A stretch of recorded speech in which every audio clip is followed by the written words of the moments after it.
আসসালামু আলাইকুম প্রিয় শিক্ষার্থী ভাই বন্ধুগণ, আশা করি আল্লাহর রহমতে ভালো আছেন।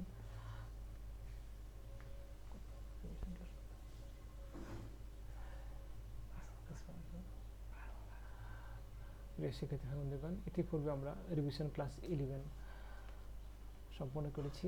আজ লেসন 4 এর descendants according to causative related verb পড়ব। ইতিপূর্বে পড়েছি, তো আজ আবার দ্বিতীয়বারের মতো শুরু করতে যাচ্ছি।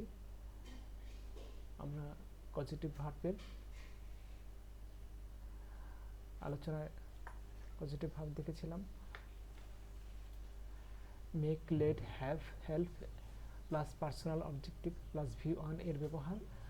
আরও একটা দেখেছিলাম make, let plus personal oblique things object plus V one এর ব্যবহার।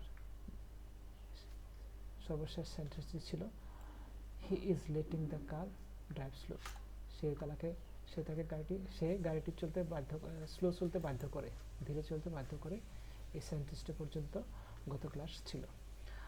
আজ আমরা রিভিশন ক্লাস 12 বা 12 শুরু করতে যাচ্ছি। এখানে বলা হচ্ছে get oblique personal object plus infinitive বা 2 প্লাস ভি ওয়ান। ইনফিনিটিভ মানে 2 প্লাস ভি ওয়ান বা অনেক কিছু হতে পারে। এখানে গেট অথবা হেল্প থাকবে, তারপরে পার্সোনাল একটা অবজেক্ট থাকবে, তারপরে ইনফিনিটিভ থাকবে। এক্সাম্পলের মাধ্যমে বিষয়টি ক্লিয়ার করা যায়। I got my clothes washed by someone. এখানে I get my clothes washed by someone, অর্থাৎ এখানে get হলো পজিটিভ ভার্ব। পজিটিভ ভার্বের পরে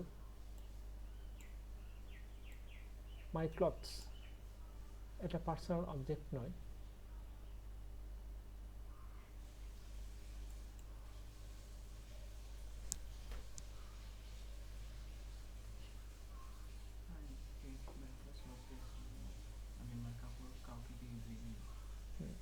এখানে বাই দ্বারা অবজেক্টকে ক্লিয়ার করা হয়েছে। এই ক্লাসটা কেটে দিই।